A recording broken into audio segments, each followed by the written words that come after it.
The following is a special presentation from Antietam Cable Television.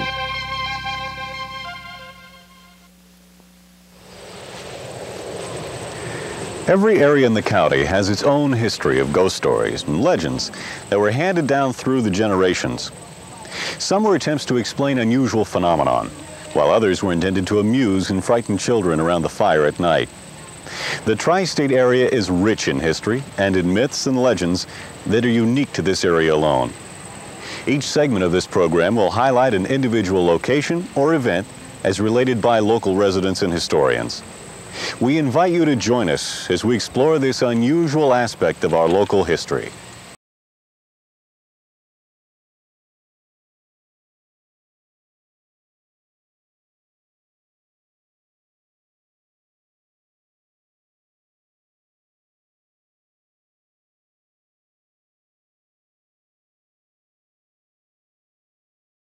Before we begin telling our tales of ghost and haunted places, it may interest you to know parapsychologists' definition of such spectral phenomenon. What is a ghost? Why do they only haunt specific places? And for what reason? Do ghosts really exist? Or are they merely the product of man's creativity and imagination? Professor Gilbert Hall has lectured on these and other related topics for many years before widely diversified groups of people. Currently, he's teaching a course entitled Parapsychology, ESP, Ghost and Immortality at Hagerstown Junior College, and will now attempt to answer some of our questions. Some years ago, when I was a member of the full-time teaching staff here, the college asked me to go out on their Speakers Bureau circuit and talk as a kind of a public relations, I guess you'd say, gimmick for the college, part of their recruiting policy. In casting about for a topic, I soon discovered that more people were interested in parapsychology and ghosts and related topics than almost any other subject. When the subject of ghosts is first raised, immediately there are several basic questions. One, what is a ghost? Where is the ghost? What am I really experiencing? How do I know I'm not drunk, I'm not hallucinating? Well, one of the jobs of parapsychology, as I understand it, is to provide some kind of an intelligible framework within which the ghost will make sense. And that's what we're going to try to do today. In order to understand the theory behind the existence of spirits in our world, Professor Hall explains that you can't always believe your eyes. One of the first kinds of questions one often gets when talking about ghosts is, where are these ghosts? Where is my dead Uncle Charlie? And the problem of accepting the validity of the phenomena often lies in the fact that most people in our kind of society, so-called modern scientific world, both professional academic type people and the so-called lay people, the reason they are reluctant, or one of the reasons they are reluctant to accept the validity of ghosts and similar kinds of phenomena is they just can't fit it into their, what they would consider their common sense view of reality.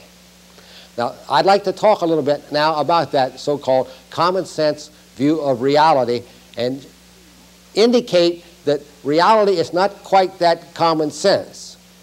As the chart here indicates, the so-called energy spectrum, that is the electromagnetic spectrum, which casts the energy onto our eye that enables us to see the so-called real common sense world, that in that energy spectrum, only a very small segment, this thin sliver that goes up here to the point of visible light, only that very small sliver is responded to by the human eye. Out to the right, we have the shorter wavelengths, so infrared, radio waves, and broadcast bands.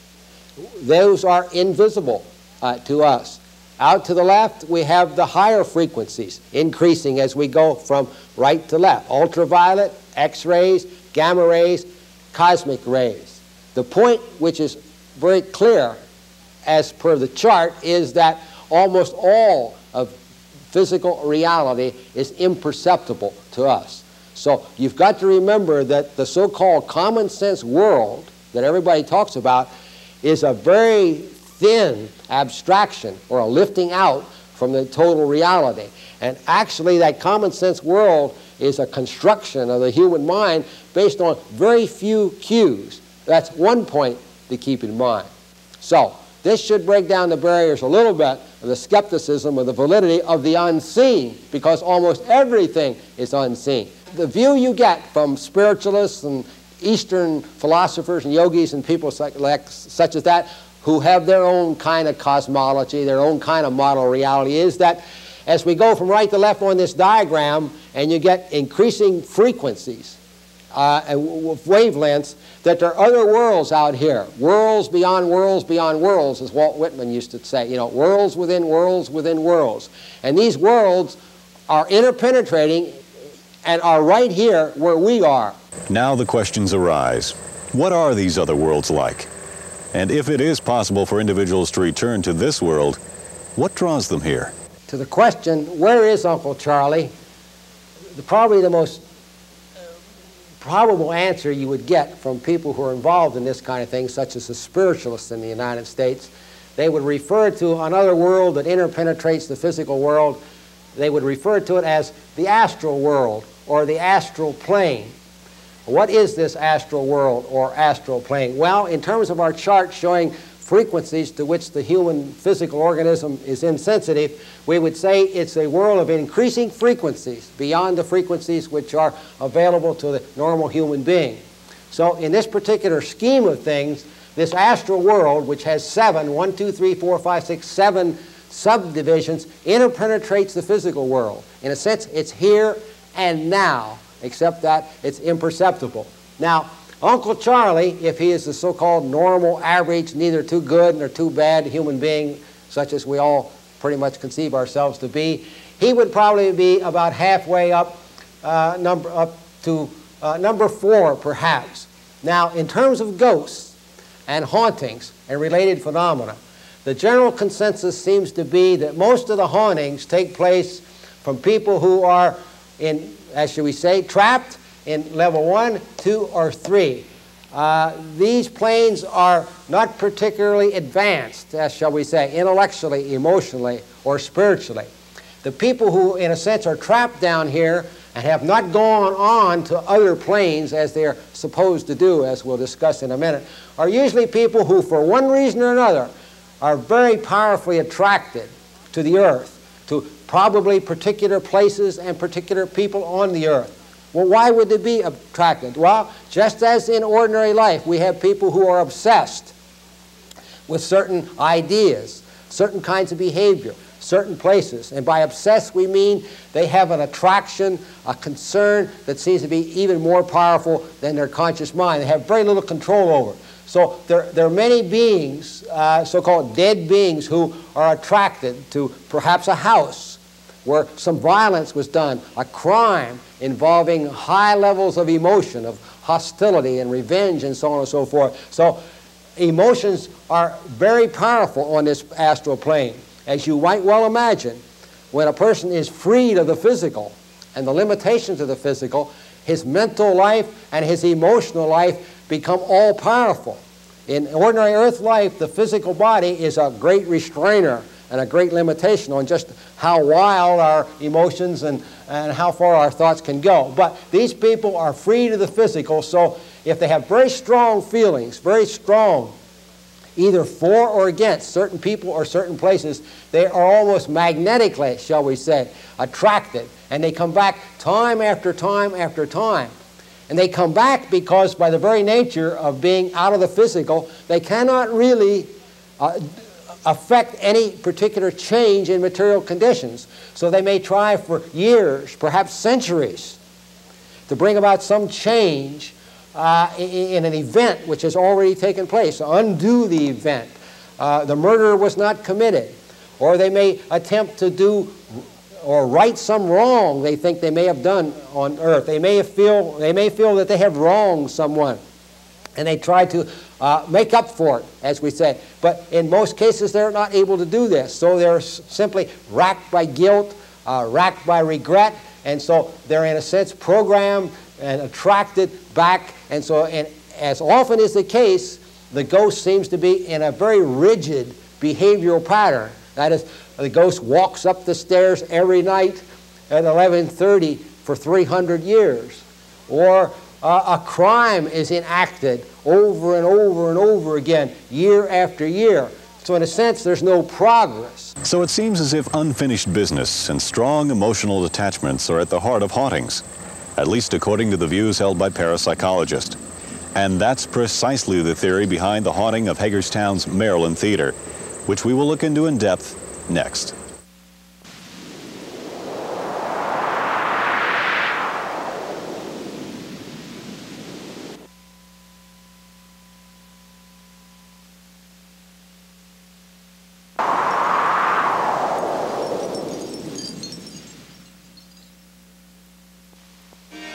It could be said that one of the great traditions in England is the presence of ghosts. Haunted castles, haunted cathedrals, haunted theaters. It seems as if ghostly legends add an appealing air of mystery and magic to the surroundings. That's why it's really no surprise to find that such legends have carried over to the United States. In fact, Hagerstown's own historic Maryland Theater is in keeping with such traditions. Former executive director of the theater, Mike Harsh, will tell us about the legend of the ghost of the Maryland Theater.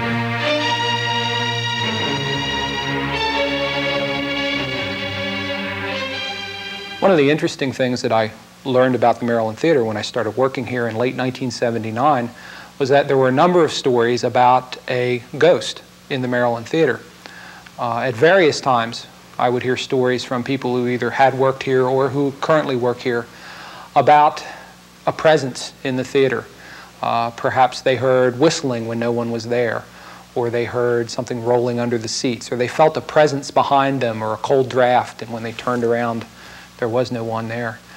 After I was here for a while, I myself began to not only hear some of the stories, but I also occasionally began to think that I heard maybe there was a presence in the theater.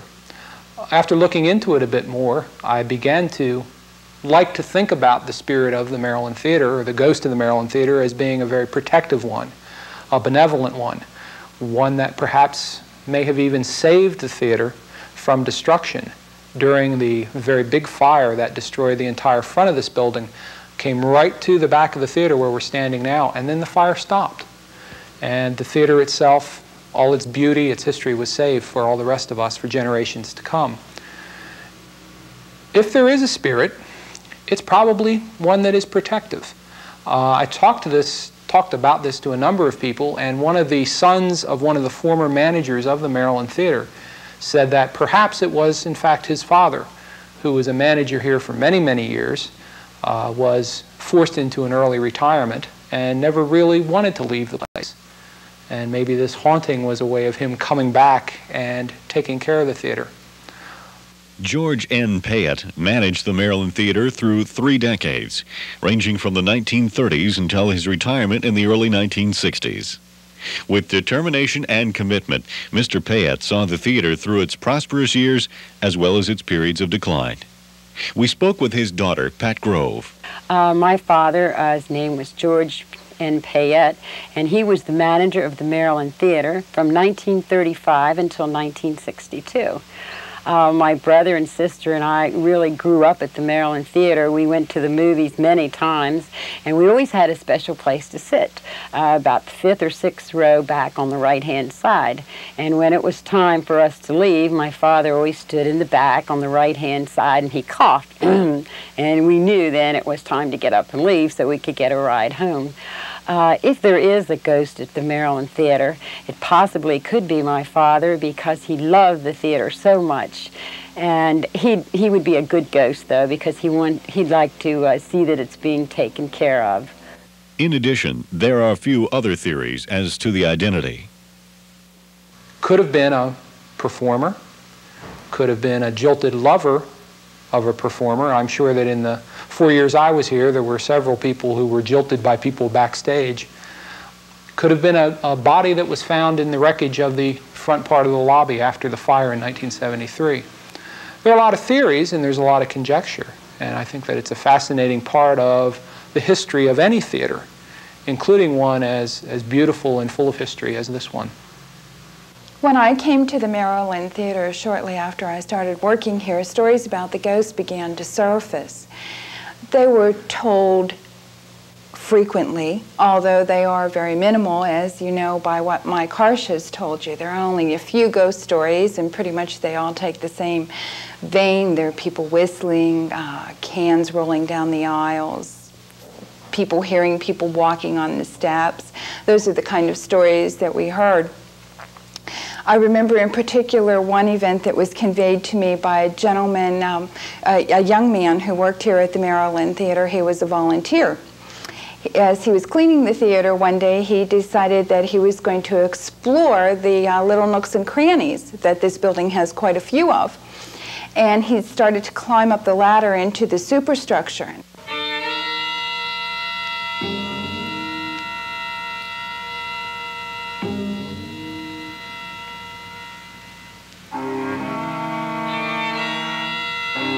He was making his way up the ladder, he conveyed that he had felt someone pull on his leg.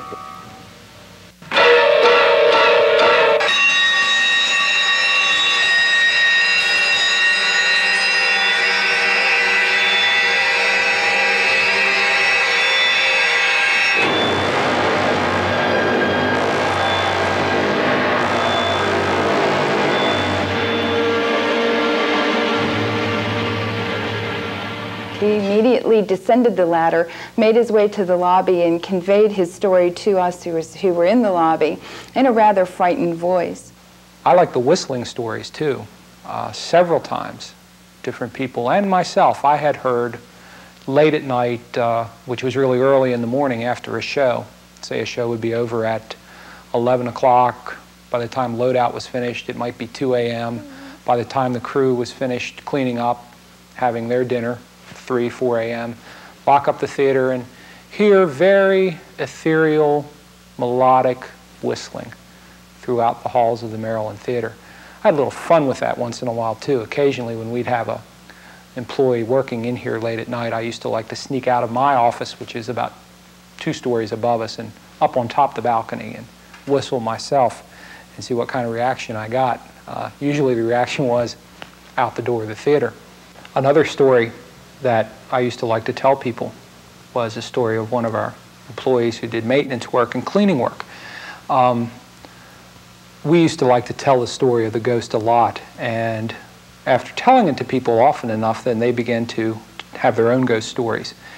This particular employee, early one morning when the box office manager came to work, she found him sitting out in the plaza on a brilliant sunlit day, and she thought he looked rather pale. And she said, "What's the matter?" And he said, "Well, I went in to clean the theater, and as I was getting ready to come into the auditorium part of the theater, I heard somebody coming down the steps."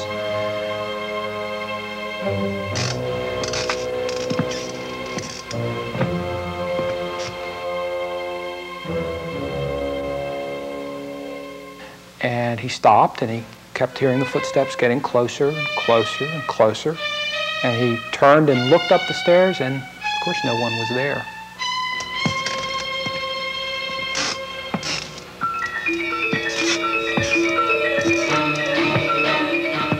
There's a great tradition in theater of ghosts. Probably the most famous one would be the Phantom of the Opera, which of course was a myth about a haunting, which in fact turned out to be an actor or a performer who had been damaged physically in one way. Maybe that's why I always got a kick out of perpetuating the myth and sometimes adding to it myself. But we don't really know, and we do know that there have been many, many times when this theater was on the brink of disaster. And if it wouldn't have been, for instance, for the citizens to save the Maryland Theater back in the late 70s, and if it would not have been for the kindness and generosity of the people in the community during the 80s, the theater would have been badly damaged by fire, by neglect, by misuse, by rain, when the roof leaked very badly. I think there is a benevolent spirit here. And whether that spirit is a physical presence of somebody particular that had died in the past, or whether it's the collective spirits of all of us who have loved and enjoyed the Maryland Theater over the years, since it first opened in 1915, regardless, that's a very real spirit and a very real presence. And it's fun to feel that here and fun to talk about. When you're here at the Maryland Theater and you hear the stories of the ghost, being talked about by the volunteers, being conveyed from the volunteers to the patrons. After a while, you begin to wonder if maybe you won't be lucky enough to experience one of these. One evening I was working here very late. It was about 2 o'clock in the morning, and I was coming out of the office and I went past the balcony steps, and for a moment I thought I heard someone in the balcony whistling.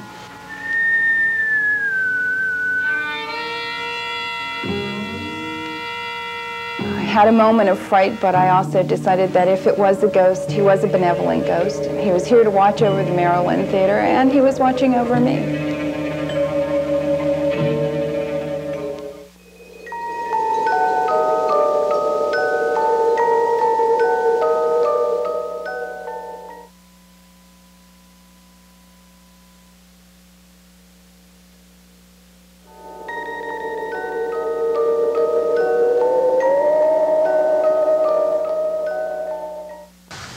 We're here in beautiful Williamsport, a small town with a big history.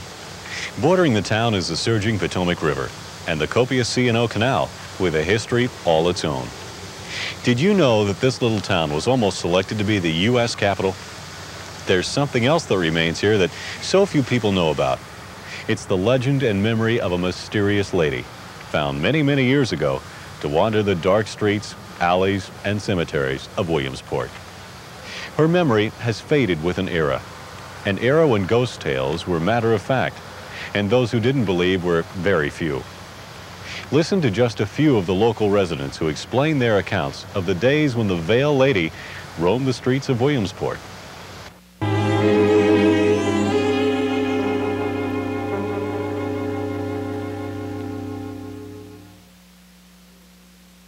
The legend was that they had a veil over their face, and supposed to have been seen by various people, although I never saw it. I've heard it when I first moved around here. I was living on Vermont Street, which was back in 1923, 24. And as a child then going to school, people would, especially around Halloween, would say that the Veil Woman's out. And he was afraid to go up in the cemetery because it said she's up there behind some tombstone, they'd say. But I was around with some of them looking, but I never saw any place.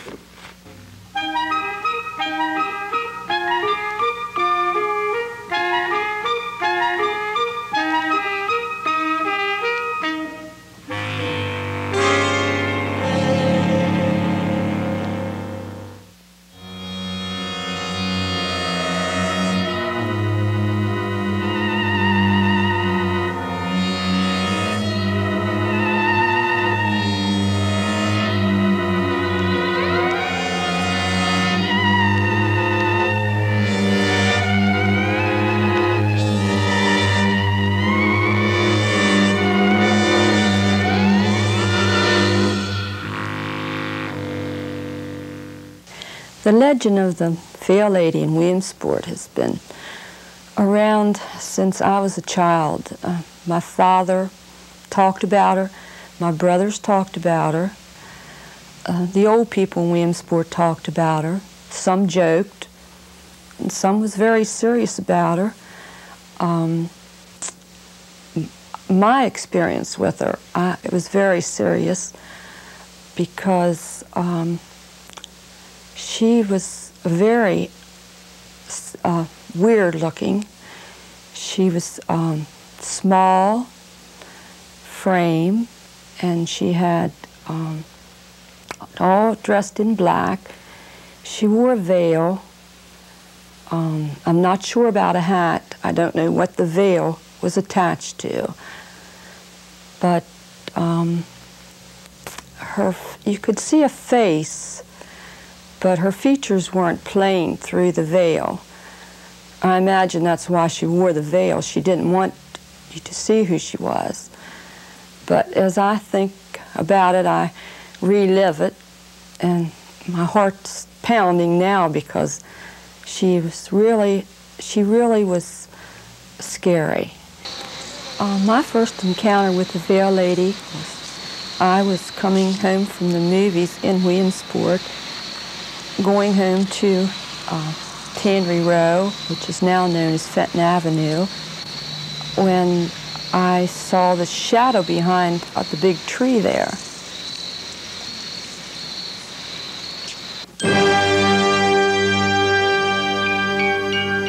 And as I started by, it moved and came out. And I went to the middle of the road, and she came toward me. So I turned and ran.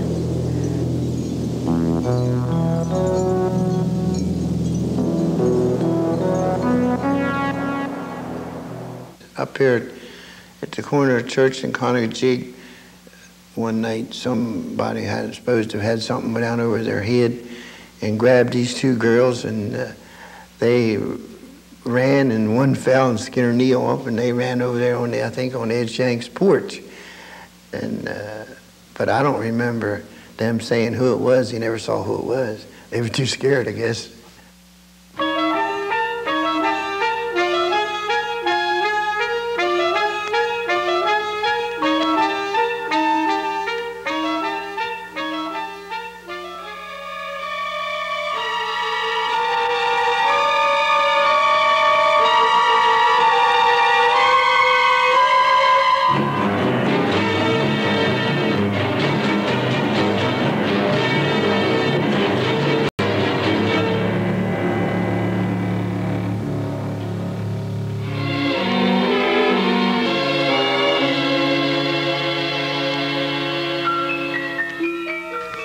When I asked my father why a person or whatever would try to scare somebody like that, a child, he said that he thought maybe it was a woman or whatever trying to protect the children, to keep them home, not go out after dark. And since then, I think, as I got older and thought back, I agree, because really, she never tried to harm me in any way. She just was there, and I think maybe he was right. And I know that people in Williamsport think that it was a joke, and it was a man dressed like a woman, and maybe they're right too. But the person I saw was a woman, definitely a woman.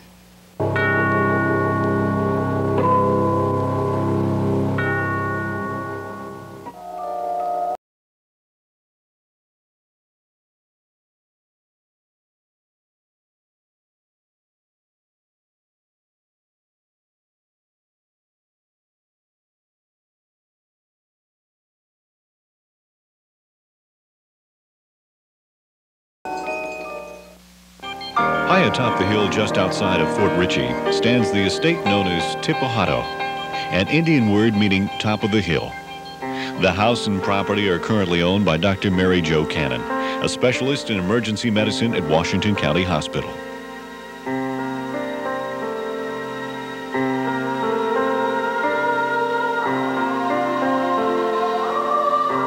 It's an interesting story. I came to hear about the house when I first came to Hagerstown, began work in the emergency room, and started to work with the retarded citizens. There's a movement to put retarded citizens in private homes, and they told me about a home on 491. I went to see a real estate agent and asked if I could see the home. We never saw it. We drove out here, and he had to find it. He didn't even have time. I saw it. We got an appointment for that afternoon. It had been on the market for 2 years. I had the contract that night, and I had the house in 1 week, which to me is nothing short of a miracle, given that, as I say to people, in 1974, I was turned down for a central charge card, you know, and yes, I'm a medical doctor, and, you know, I had come to the area But I looked at this house and I said, I have such a sense about this place. I fell in love with it the first time I walked through, and it just seems more than a coincidence that things worked out so beautifully that my contract was accepted and that I had it in 1 week. Yeah. I have a tremendous sense that this is a very special place. The house was built in 1902 by Catherine Taylor, the only daughter of a wealthy banker from Baltimore. Catherine fell in love with a musician, but her father refused to grant her permission to marry beneath her class. When her father passed away and she came into her inheritance, she was yet a young woman. She came here, built this house, bought the land for as far as you can see from the royal family. And she had parties. She raced greyhounds. I like this lady. She went on safaris to Africa. She had parties. And people would come in at the train station in Cascade, which was Blue Ridge Summit at the time, and they'd come by carriage up the hill to the carriage port, which she had built out here. I had heard all of this before I moved in. I knew that she lived here until she died. I knew she was buried next door in the cemetery next to the stone church, but no one had ever said anything about hauntings. But I had been here for a couple of days, and I was coming down the front stairway with a friend when the front door opened and closed. And it was an exceptional experience. Both of us we stopped and we looked. There was no wind. There weren't drafts. It was it felt like a summer afternoon. It was late September, but the door just opened and closed. And that to me has been a major type of occurrences in terms of what happens in the house.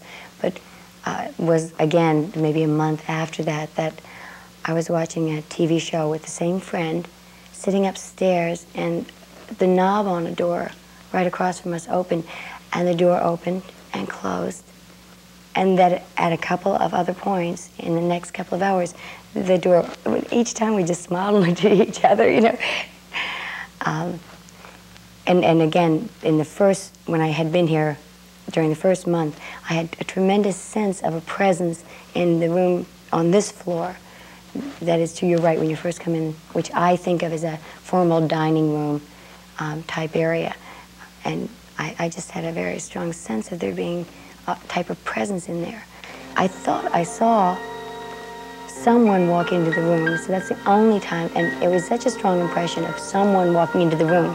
Just kind of glanced out the door and thought someone was walking into the room. I immediately surmised it was Linda and walked out and started talking to her. But she wasn't in the room, she was upstairs, so.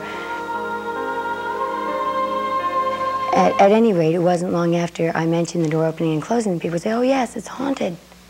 Catherine died, everyone knows it's haunted, And I would hear from other people that and I also talked with the family who owned it before, who'd never mentioned anything in reference to hauntings, whose son had had a number of experiences similar to this, and he said, oh yes, as though, of course. After so many unusual experiences at the house, a pattern of events developed.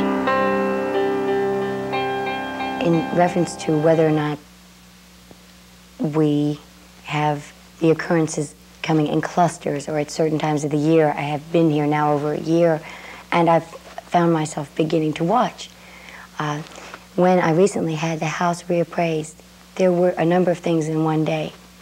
And there will be long periods of time during which everything is quiet.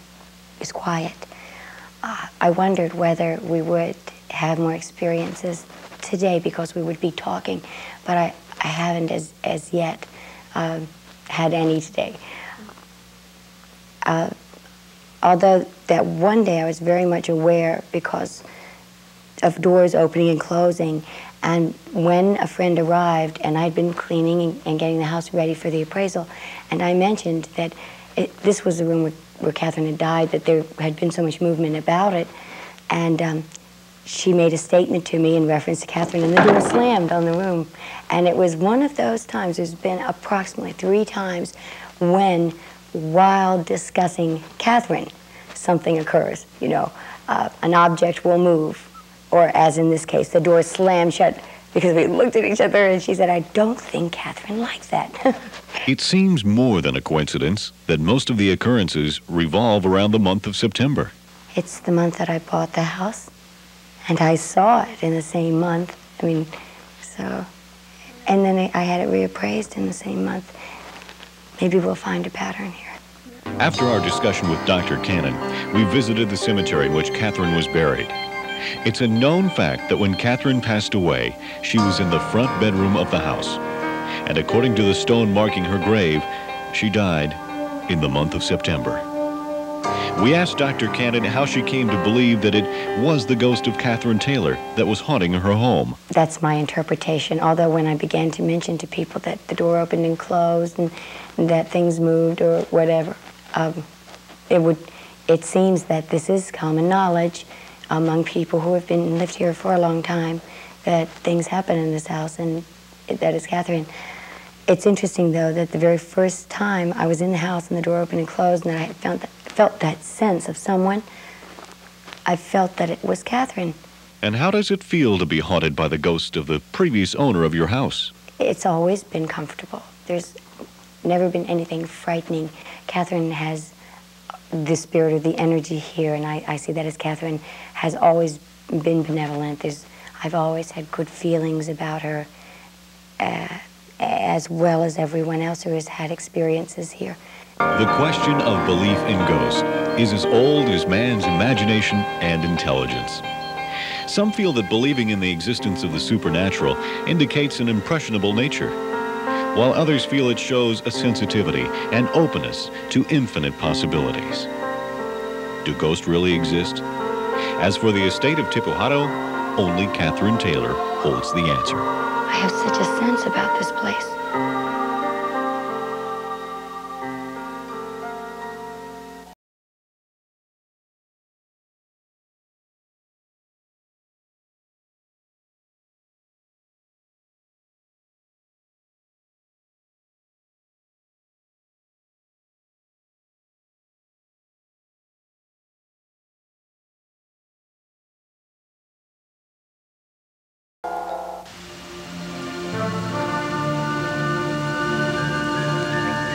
Here, in the presence of sombered souls, lies Michael Zittel, a man that grew to palatial importance for the inhabitants of South Mountain.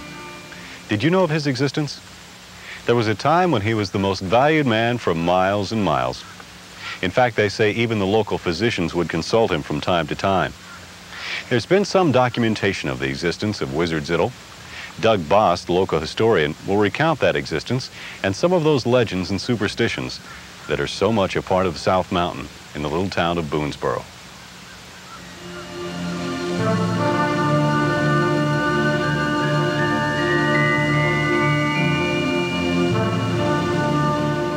The Zittels came from Pennsylvania and moved into this area about 1800. And like a lot of the so-called Pennsylvania Dutch, their religion was somewhat mysterious. And pretty soon, Michael Zittel Jr. became known for his ability to bring about wondrous cures. And people were coming from all around, seeking his help and his advice, hoping to be cured. And many of them were very pleased and apparently felt that he could cure them. These cures were brought about from various charms, or you might say hex formulae, that were in an old German book in the possession of Zittel.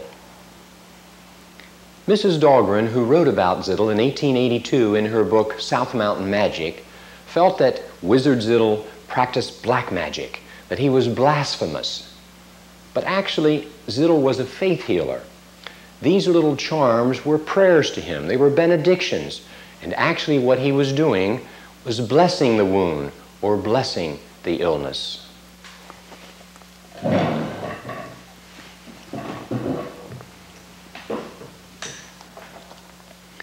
In Zittel's book, there's a charm for almost any problem that might arise. How to stop blood, that's a famous one. How to make a thief bring back stolen goods. Here's a handy one, how to stop bullets. A sure cure for the go-backs. That's the one that Wizard Zittel was most famous for, his ability to cure the go-backs. Today we would call go-backs the rickets. It's the apparent wasting away of a young child. Instead of growing, the child seems to be going in the opposite direction. Hence the name go-backs. The cure for the go-backs was always done with great secrecy. The priestess would lay the child out on a table, studying the child and then slowly spreading his arms out in the form of a cross. Then she would take 2 pieces of special string. The first piece she would use to measure the child across from the fingertip to the fingertip to see how wide he actually was. Then she would take the second piece of string and she would measure from the tip of his head to the very tip of his toes. Then she would see what the difference was. This was the test to see whether the child really had the go-backs, because if he measured more across the arm span than he did for the full height, that was a sure sign he had the go-backs. Then she would proceed with the cure. She would take the jug of special oil and she would put it on her hands, and then taking the 2 thumbs, she would massage the body in a special way down the breastbone, all the while saying, "Abaman, depart, Abaman, depart, Abaman, depart." Then she would take those 2 pieces of string, and the first piece she would wind around the hinge of the household doorway, and the second string around the lower hinge of the doorway. And then, as a normal opening and closing of the door, within a few days, those strings would be worn the whole way through. And when they were worn through, then the child was cured. That's if the charm really worked. Ah, South Mountain. It's a wonderful place to be. At least these days, it's not as filled with superstitions and legends. Or is it? In Wizard Michael Zittel's day, he roused the uncertainty in the minds of those who made South Mountain their home. And down there, in Zittelstown, is not only the home of Wizard Michael Zittel, but it's also the byway from which travelers made their way over South Mountain and down the old forgotten logging road. And many legends have waxed in this little community and remain to be a part of its heritage. Doug Bost will once again convey his knowledge of one of those legends that remain in the minds of so few, but should be carried on to future generations.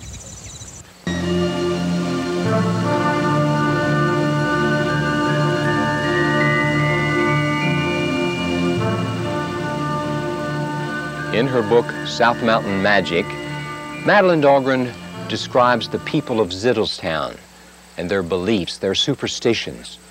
But I think the most intriguing legend she describes is the legend of the black dog, the snarly yowl, as she says. It was kind of a dog demon, and many of the people of Zittelstown talk about seeing the dog. And here we are at the homestead of Wizard Zittel, the original log cabin of Glendale. Now, Wizard Zittel didn't mention anything about the black dog, but I think it's very intriguing that right across from the front of his house, across the old road at the spring house, is where most people cited the black dog. And this is the old spring house at Glendale. It was here that most folks said that they saw the black dog. Most of the descriptions were the same. They said the black dog suddenly came down the old mountain path here, went right by the old spring house, and then disappeared beyond in the mountains. And through the years, these descriptions were almost always the same. The dog was black, bigger than the average dog, ferocious looking. Sometimes the dog seemed to get bigger and then get smaller. Sometimes the dog seemed to have white spots that flashed. There was one gentleman that lived here by the name of Luke, and he describes the dog. He said, I was coming from Boonesboro one evening. It was late at night. I was hurrying home. He said it was all spooky here in the gorge. And he said, all of a sudden, right in front of me appeared the black dog. Couldn't even get by it. He said it was in the road, and all of a sudden it got bigger. I tried to get around it. But he said, I had a shaft with me as I was walking, and he said, I tried to hit the dog, and I slashed at it. And he said, that piece of wood just went right through the dog as if it weren't there. And he said, then all of a sudden, the dog disappeared.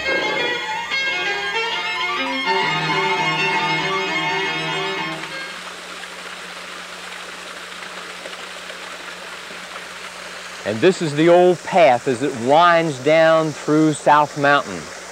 This same old path that the black dog followed, coming out here at Noah's Falls. And the stories say that the black dog often stopped right here in the little pool below Noah's Falls to have a drink of water. And Noah's Falls is just below the old National Pike. And it was here as the early travelers walked along the pike and as they drove the herds of cattle that they would often stop here to have a drink of water. And many are their tales about these travelers as they were stretched out here drinking the water, and they were scared to look up, but they heard the lapping of the black dog's tongue as the dog was refreshing itself. In fact, even today, a lot of the older folks reminisce about the tales of the black dog, talk about tales that their parents and different relatives have told them. I was born in 1899, and my parents were married, I think, in 1892. And before that, of course, my father was courting my mother. And he lived in Frederick County, and she lived in Washington County, and he would ride horseback to visit her. And one time when he crossed the mountain at Dahlgren's, he saw the black dog. And he said that it looked like an ordinary dog to start with, but then it began to grow. And it seemed to stretch halfway across the road. And of course he yelled at it. And when he did, it went up in a puff of smoke. I've never seen the dog, of course. I hope I never do. But I've heard stories about it from different people, and I dare say any number of people saw it. They couldn't imagine a thing like that. It's been many years now since anyone has seen the black dog. But most of the local residents say the black dog is still around. It's just that people are buzzing by too quickly in their automobiles. They don't have time to see the dog. So the next time you're coming down South Mountain on the old National Pike, slow down as you get near Noah's Falls. Look over here and see if you can see the black dog.